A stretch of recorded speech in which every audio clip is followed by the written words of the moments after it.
Sel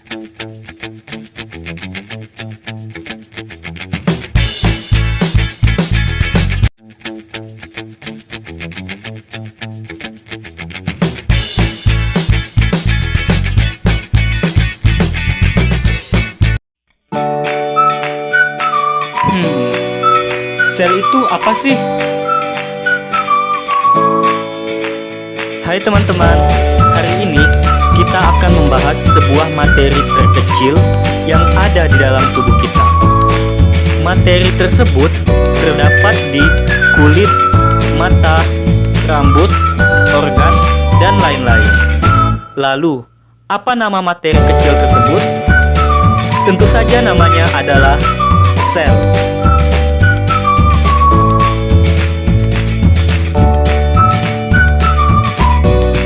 Hanya manusia, sel juga terdapat di seluruh bagian tubuh makhluk hidup lainnya.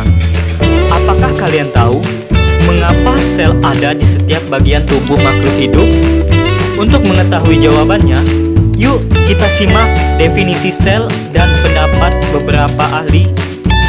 Definisi sel. Sel adalah satuan unit terkecil makhluk hidup yang merupakan dasar penyusun bagian-bagian tubuh. Definisi sel menurut pendapat beberapa ahli. Yang pertama yaitu Robert Hooke tahun 1665. Sel pertama kali diobservasi dan diidentifikasi oleh fisikawan Inggris bernama Robert Hooke pada tahun 1665. Ia mendefinisikan sel sebagai tempat-tempat kecil yang dibatasi oleh dinding. Hal tersebut dikatakan oleh Hooke usai mengerjakan penelitian yang sederhana dengan sebuah gabus menggunakan mikroskop sederhana. Kedua yaitu Robert Brown tahun 1831. Robert Brown merupakan orang pertama kali yang menyatakan bahwa nukleus merupakan bagian dari makhluk hidup. Berdasarkan penelitiannya, telah diketahui bahwa suatu inti sel selalu terdapat dalam sel hidup dan kehadiran inti sel itu sangat penting, yaitu untuk mengatur segala proses yang terjadi di dalam sel.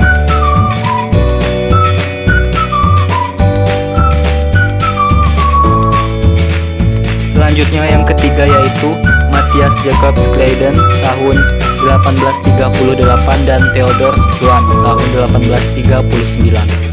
Schleiden melakukan penelitian kepada tumbuhan. Setelah melakukan pengamatan tubuh tumbuhan, ia menemukan bahwa banyak sel yang tumbuh. Setelah itu, dari penelitian itu, akhirnya dia bisa menyimpulkan bahwa suatu satuan terkecil dari dalam tumbuhan adalah sel. Schwann melakukan penelitian terhadap hewan. Ternyata, dalam penelitiannya, ia melihat bahwa tubuh hewan juga tersusun dari banyak sel. Kemudian yang keempat yaitu Felix Durkheim dan Johannes Purkinje tahun 1835. Felix dan Johannes melakukan penelitian pada tahun 1835. Sesudah melakukan penelitian struktur sel, Felix Durkheim dan Johannes melihat ada cairan di dalam suatu sel. Setelah melakukan penelitian, cairan itu dikasih nama protoplasma.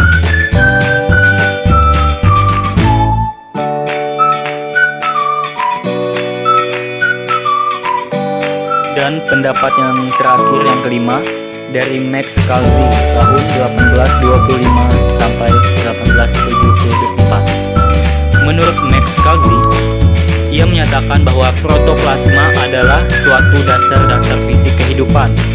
Protoplasma merupakan tempat terjadinya proses hidup. Dari pendapat-pendapat itu, muncullah 3 teori tentang sel. Yang pertama yaitu semua makhluk hidup tersusun dari satu sel atau lebih. Kemudian yang kedua, sel adalah unit dasar dari struktur dan fungsi pada makhluk hidup. Dan yang ketiga yaitu Sel-sel lainnya berasal dari proses penggandaan atau replikasi sel yang telah ada sebelumnya.